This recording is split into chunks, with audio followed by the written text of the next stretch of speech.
Selamat pagi. Saya Reni, saya adalah penulis dan pemerhati wastra Indonesia. Hari ini saya ada di Museum Tekstil dalam rangka pameran kebaya yang berjudul adalah Kebaya Ibu Cerita Cinta dan Budaya. Hari ini ditampilkan banyak sekali kebaya-kebaya koleksi dari berbagai macam bentuk kebaya dan dengan tahun-tahunnya yang berbeda-beda. Ya, di sini akan kita lihat kenapa kebaya. Kebaya merupakan salah satu bagian dari warisan di Indonesia yang tentu patut kita lestarikan. Karena di sana bukan cuma sekedar fashion, tapi dia juga merupakan identitas dari bangsa Indonesia itu sendiri. Ya, dan di sini nanti kita lihat ini adalah kebaya Kutu Baru. Ini yang dinamakan kebaya dinobatkan sebagai kebaya asli Indonesia. Bentuknya kebaya ini biasanya adalah di atas panggul, kemudian di bagian lehernya ada segi 4 penambah, itu dinamakan Kutu Baru atau BEF. Ya, kebaya ini dipopulerkan oleh First Lady kita, ya, Ibu Tien Soeharto, di mana selama 30 tahun dia setia memakai pakaian ini sebagai pakaian ketika dia melakukan hal-hal kenegaraan, ya. Nah, di sini ini kebaya. Kenapa dinamakan dia kebaya asli Indonesia? Karena dahulu masyarakat, para wanita di Indonesia kan banyak yang tidak memakai belum memakai busana gitu, ya, hanya dia memakai kemben. Kemudian dengan masuknya Islam ke Indonesia, kemudian keraton sebagai salah satu pusat juga mode gitu, dia menambahkan slayer atau selendang untuk menutupi bagian bahu.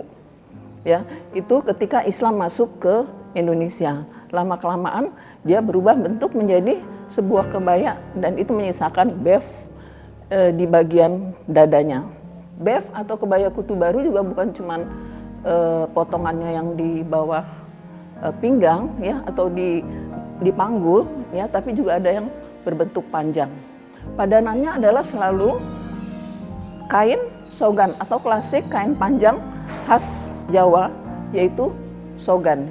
Di sini ditampilkannya dari Solo, kain Solo. Kemudian juga ada yang dari daerah Jawa Barat.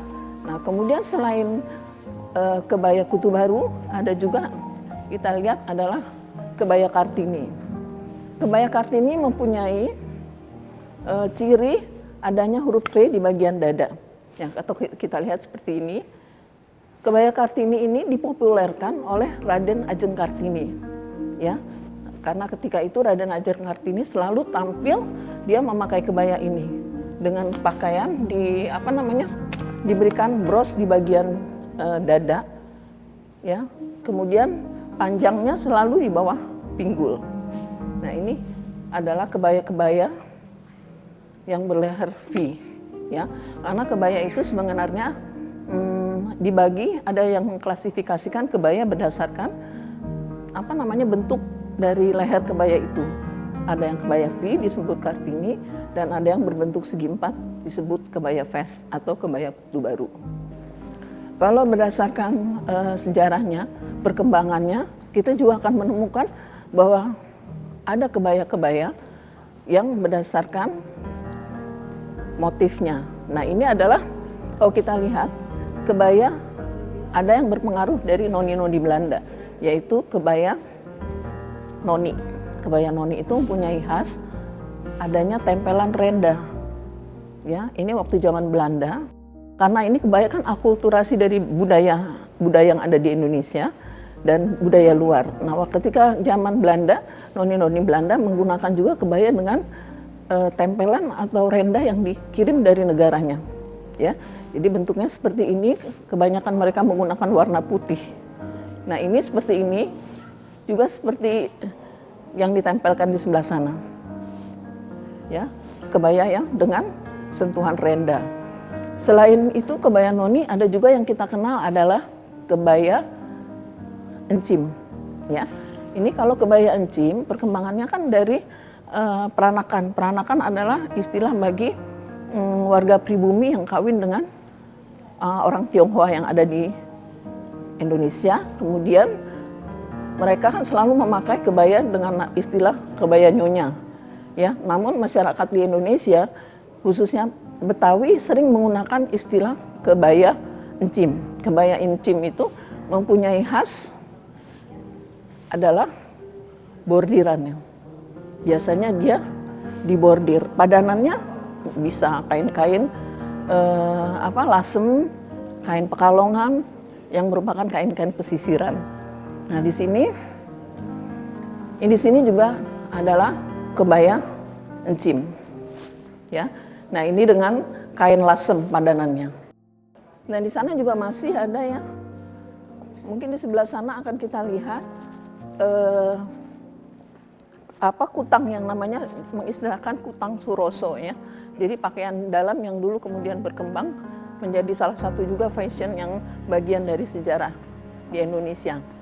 Kutang. Jadi sejarahnya dahulu kan masyarakat atau para wanita di Indonesia pada zaman dahulu tuh tidak menggunakan apa-apa. Jadi masih polos gitu ya. Nah, kemudian Belanda memerintahkan untuk menutupi bagian dada. Para wanita itu ditutupi bagian dadanya untuk menutupi payudara. Kemudian namanya itu adalah kutang. Dalam perkembangannya, kutang-kutang ini berubah menjadi tahun 60-an menjadi populer. Yang dipopulerkan oleh seorang pencipta desain kutang itu namanya Suroso. Dan itu tahun 60 sampai tahun 70 itu, sampai tahun kemudian itu masih booming yang namanya kutang Suroso. Kutang Suroso ini mempunyai khas sebenarnya adalah dengan kancing yang di depan sehingga mudah dipakai. Ya, kemudian orang pun banyak ini sebenarnya adalah pakaian dalam kan, dijadikan pakaian dalam kebaya. Kemudian bisa juga ini dipakaikan sebagai itu sendiri dipadankan dengan hanya kain. Ini adalah contoh-contoh pada saat itu di mana kutang-kutang sedang berkembang dengan variasinya yang lebih modern dan menarik. Ya. Ada yang dibordir, ada yang disulam, ya, atau yang menggunakan rajut. Baju kurung ini berkembang di daerah Sumatera, ya. Nah, di daerah timur gitu ya, dengan khasnya adalah adanya ini. Kita akan lihat khasnya adalah baju kurung adalah adanya potongan segitiga yang dinamakan kekek atau basiba, ya. Nah, seperti ini adalah khas-khas pakaian dari Sumatera. Ini ada potongan segitiga di bagian ketiaknya yang dinamakan juga kekek atau basiba. Kemudian kalau kita lihat ada juga yang mengklasifikasikan kebaya berdasarkan daerahnya. Jadi ada yang namanya kebaya Sunda, orang mengistilahkan itu adalah kebaya Sunda atau kebaya Jawa tadi, atau orang juga bilang adalah kebaya Bali. Kebaya Bali adalah, nih contohnya kebaya Bali, biasanya mereka menggunakan selendang sebagai pengikat di bagian pinggang, ya. Kemudian kalau kita mau lihat lagi, ini adalah perkembangan kebaya modern. Pada perkembangannya kebaya menjadi sangat luas, ya, dengan potongannya juga berbeda, ada yang panjang, pendek, atau melebar. Pada perkembangannya kebaya menjadi lebih modern, ya. Jadi ada yang merancangnya dengan model yang lebih panjang, ya, dengan bordir yang lebih penuh. Misalnya ini contohnya ya. Dan ini aja kebayanya lebih di bawah lutut. Kemudian ada juga inspirasinya dengan menambahkan pakaian di dalamnya ditambahkan baju, ya, atau di luarnya diberikan vest, bordir, sehingga mendapatkan tampilan yang berbeda. Ini juga adalah perkembangan dari kebaya, yaitu kali ini adalah kebaya bev, tapi bagian pinggang dibuat A-line sehingga menjadi lebih lebar, ya. Sama dengan seperti ini juga adalah dasarnya adalah kebaya bev atau kebaya kutu baru yang dibuat pinggangnya lebih lebar, ya, A-line sehingga membentuk ploy yang jatuhnya lebih bagus ya. Kemudian, nah ini adalah perkembangan kebaya modern. Jadi kebaya kemudian pada perkembangan selanjutnya tidak hanya tangannya panjang, tapi juga memakai tangan pendek, dipotong secara tangan yang lebih pendek, yang lebih praktis ya. Nah, kebaya juga bukan saja dipakai hanya untuk acara pada saat-saat pesta atau apa, tapi juga dipakai pada acara-acara yang sangat penting seperti misalnya pada saat pernikahan ya. Kebaya bisa dipadankan dengan aksesoris yang lebih meriah atau kain yang lebih mewah. Contohnya adalah seperti ini. Ini adalah kebaya panjang ya, yang kemudian ditata sehingga menjadi busana pengantin. Yang ini adalah baju kurung juga dengan aksesoris atau dengan motif yang dipakai lebih mewah, sulam yang lebih mewah, maka dia menjadikannya juga busana yang lebih glamour. Dengan padanannya adalah kain songket dan aksesoris berwarna emas. Nah, ini juga adalah menceritakan tentang kecintaan seorang anak kepada kenangan terhadap ibunya. Jadi dia memframekan kebaya sejarah ya, kebaya peninggalan ibunya dan kain peninggalan ibunya di dalam satu frame untuk mengenang ibunya yang dikasihi ya. Jadi dia dibentuk dalam satu frame. Demikian keterangan mengenai kebaya-kebaya ini yang ada di Museum Tekstil hari ini. Ya, terima kasih.